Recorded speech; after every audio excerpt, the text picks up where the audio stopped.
안녕하십니까. 언제나 솔잡편에서 방송하는 콘스탄트 김의 티스와 함께 돈 버는 아카데미. 이번 시간에는요, 돈 버는 자산 관리가 되겠습니다. 잘못된 금융상품 가입이 자산 관리를 망치는 세 가지 사례를 알아보도록 하겠습니다. 재화, 즉 상품을 구매하는 이유는 무엇일까요? 바로 효용, 만족을 얻기 위해서입니다.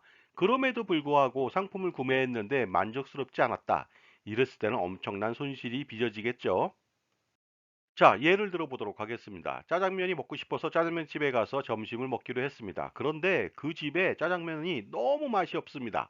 그러면 다음부터 사 먹지 않으면 됩니다. 이랬을 때 손실은요, 짜장면값 8,000원에 불과합니다. 물론 시간적 소비도 있겠죠.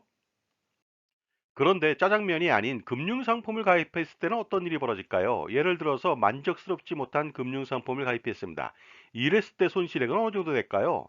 엄청납니다. 왜냐하면요, 기간이 길고 금액이 크기 때문에 손실액은 엄청나게 늘어날 수가 있습니다. 그리고 기회비용 손실까지 포함한다면 정말로 무지막지할 수 있습니다. 자, 사례를 통해 알아보도록 하겠습니다. 만약에 확정금리로 연 5%를 5년 동안 지급하는 보험 상품에 일시납으로 가입한 경우가 있습니다. 이랬을 때 과연 올바른 선택이 됐을까요? 자, 1억 원을 투자했을 때 5년 후에는요, 1억 2,763만 원을 수령할 수가 있습니다. 효용 분석을 해보도록 하겠습니다. 이때 5년 후에 2,763만 원이라고 하는 이자는요, 비과세가 아닙니다. 바로 그래서 종합과세를 피할 수 없다는 점이 가장 큰 리스크가 되겠습니다. 왜냐하면요, 보험 차입 비과세 기준은 10년 이상 무조건 유지해야만 비과세 혜택을 부여합니다. 그런데 5년 만기는 당연히 10년이 안 됐으므로 과세할 수밖에 없겠죠. 그렇다면요, 손익을 비교해 보도록 하겠습니다. 과연 5년 동안 1억 원을 투자했을 때 어느 정도 손익이 나는지 알아보도록 하겠습니다. 일반 과세자 대상이라면 15.4%의 원천 징수를 합니다. 따라서 이자에 426만 원이라고 하는 이자 소득세를 뗍니다. 그러다 보니까 실수령액은 2,338만 원입니다. 세후 4.2915%의 수익률을 보이고 있고요. 사업비를 감안한다면 더 낮을 수밖에 없겠죠. 그런데 문제는 종합과세 대상자입니다. 49.5%의 세금을 뗍니다. 따라서 이자 중에서 1,368만 원을 떼고 실수령액은 1,396만 원에 불과합니다. 세후 투자 수익률은요, 2.6480%에 불과하고요.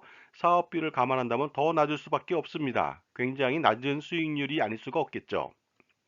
그런데 근로자나 자영업자가 아닌 무소득 배우자가 1억 원을 5년 동안 투자했을 때는 어떤 일이 벌어질까요? 당연히 종합과세로 건강보험 피부양 자격을 박탈당합니다. 그렇게 된다면요, 이자 약간 받고 건강보험료를 계속적으로 부담해야 되는 일이 발생할 수가 있고요. 그리고 종합과세 대상자로 집중 관리를 받는다는 점이 가장 큰 문제점이 아닐 수 없죠. 그리고 만약에 1억 원을 투자한 것이 아니라 10억 원을 가입했다면 어떤 일이 벌어졌을까요? 당연히 5년간 헛쓰고 헛고생을 돈 주고 사서 한 격이 돼버립니다. 따라서 여기서 우리가 살펴볼 수 있는 것은요, 바로 잘못된 금융상품 가입이 자산 관리를 완전히 망쳐 놓았다는 그런 사실입니다. 자, 그렇다면요, 잘못된 가입 사례 세 가지를 좀 알아보도록 하겠습니다. 특히 신혼부부나 사회 초년생들은 주의할 필요가 있죠. 잘못된 금융상품 가입. 첫 번째는요, 바로 예금이나 적금에 가입을 집중하는 것이 되겠습니다.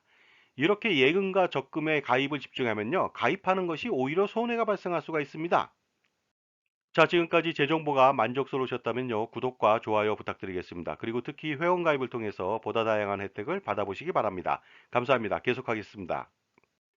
왜 예적금을 가입하면 손실이 발생한다고 말씀드리는 것일까요? 그것은 바로 이것 때문입니다. 실질금리 마이너스 때문에 그렇습니다. 실질금리라고 하는 것은요, 금융기관에서 지급하는 명목금리에서 물가상승률을 뺀 것을 말합니다. 따라서 명목금리보다 물가상승률이 더 높다는 뜻이죠. 그러다 보니까 투자해봤자 소용없다는 것이 되겠습니다. 예를 들어서 1억 원을 가입했습니다. 세전 수익률이 3%인데 세후 수익률이 2.5%라고 가정해 보도록 하겠습니다. 하지만 물가 상승률이 4%입니다. 이렇게 된다면 실질금리는요, 분명히 투자했음에도 불구하고 마이너스 1.5%가 되니까 예적금에 가입했다면 손실이 발생할 수밖에 없는 것이죠. 두 번째, 잘못된 금융상품을 가입하는 것은 바로 이것입니다. 예를 들어서 비과세 상품이라든가 세금 우대 상품이라든가 세액공제 상품, 소득공제 상품, IS 종합자산관리 상품을 가입하는 경우죠. 이런 경우에는 가입하면 무조건 좋다고 생각하는데 절대로 그렇진 않습니다.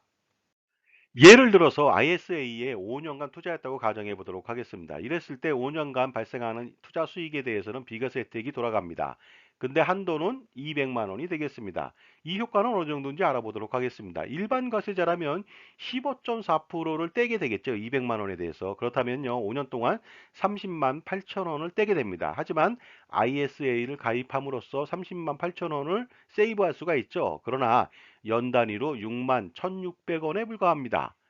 만약에 종합과세자 혜택이라면 49.5% 세금을 떼는 사람들인데요. 5년간 99만 원의 혜택이 있습니다. 따라서 연 단위로 19만 8천 원이라고 하는 아주 적은 금액의 효과만 있을 뿐입니다.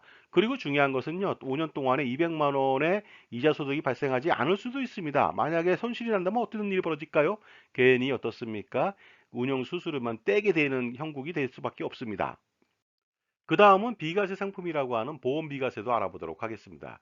보험 비과세라고 하는 것은 10년 이상 유지 시 보험 차익에 대해서 세금이 한 푼도 발생하지 않는 비과세 혜택을 준다는 것인데요.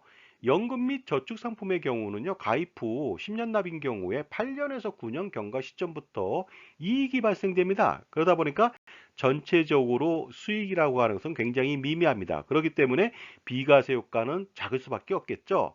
그런데 연금보험 상품은요, 평생 가입하는 것입니다. 그렇기 때문에 손실은 무지막지할 수가 있습니다. 그리고 마지막으로 연말정산 시 환급을 받을 수 있는 금융상품을 알아보도록 하겠습니다. 바로 세액공제하고 소득공제 상품이 되겠습니다. 그런데 이렇게 세액공제와 소득공제를 해준다고 무조건 가입하면 안 될 것 같습니다. 왜냐하면요, 투자와 함께 비교해서 가입해야 될지 말아야 할지를 판단해 볼 필요가 있습니다. 예를 들어서 투자를 잘하는 경우에는요, 세제 혜택 상품의 효과는 상대적으로 엄청나게 미미할 수밖에 없거든요. 자, 잘못된 금융상품 세 번째 마지막이 되겠습니다. 마지막은요, 바로 이것입니다. 과도한 보험 상품을 가입했다는 것이 되겠습니다. 이때 과도한의 의미는 무엇일까요? 보험 이론에 입각한다면 가입할 수 있는 보험 상품은 한정적일 수밖에 없습니다. 예를 들어서 이것이죠. 사고 발생 확률이 아주 적으나 발생 시 치명적인 재산 손실을 초래하는 경우만 보험을 가입한다고 되어 있습니다. 따라서 가장 치명적인 위험인 사망이나 1급 장애만 보장받으면 된다는 것이 되겠습니다. 그리고 경제 원칙에 입각해서 최소의 비용으로 최대의 효과를 노려서 가입해야만 합니다. 그러니까 비싼 보험료를 지불하면 안 된다는 뜻이 되겠습니다. 따라서 치명적인 위험을 보장해주는 두 가지만 가입하면 될 것 같습니다. 예를 들어서 사망보장하고 장애보장이 되겠습니다. 그런데 사망보장은 비싼 정신보험료가 아닌 정기보험료로 싸게 가입할 필요가 있고요. 그리고 특히 장애보장은 보장성 보험을 가입하는 것이 아니라 국민연금으로 장애보장을 받을 수가 있으니까 국민연금 가입을 통해서 어떻습니까? 연금 혜택도 받을 수 있고 장애도 무료로 받을 수가 있습니다. 그러다 보니까 전체적으로 정기보험 외에는 보험을 가입할 필요가 전혀 없습니다. 그것도 부양가족이 있는 경우에 한해서입니다. 그렇다면 그 외에 보험 상품은 어떨까요? 예를 들어서 연금보험 상품이라든가 저축보험이라든가 보장성 보험, 이것들은 다 과도한 보험 상품이 되겠습니다. 그러므로 무조건 해지할 필요가 있습니다. 자, 지금까지 잘못된 금융 사례 세 가지를 살펴봤는데요. 추가적으로 하나 더 말씀드리도록 하겠습니다. 분명히 투자형 상품을 가입했는데 투자 비용이 많고 세금도 있고 수익이 별로인 경우를 많이 경험했을 겁니다. 그러다 보니까요, 전통적인 투자 상품을 개인이 금융기관에 가입해서 생기는 문제가 될 수가 있으니까 이 점을 반드시 알고서 다른 방법을 선택할 필요가 있습니다. 바로 이 방법이 되겠습니다. 개인이 아닌 법인을 설립해서 투자하면서요, 전통적인 상품이 아닌 AI 상품, 틈새 시장 상품이 되겠습니다. 대체 투자 상품을 통해서 실질적인 투자 수익률을 실현시킬 필요가 있겠습니다. 그리고 종합과세나 종합소득세 최고 49.5%와 기타 준조세인 건강보험료 등의 부담을 회피하는 전략이 필요하고요. 저렴한 법인세의 11%만 부담하는 NGP 플랜, 넥스트 제너레이션 플랜을 실행할 필요가 있습니다. 자, 지금까지 잘못된 금융상품 가입이 자산 관리를 망치는 사례 세 가지를 알아봤고요. 그 다음에 넥스트 제너레이션 플랜을 알아봤습니다. 감사합니다.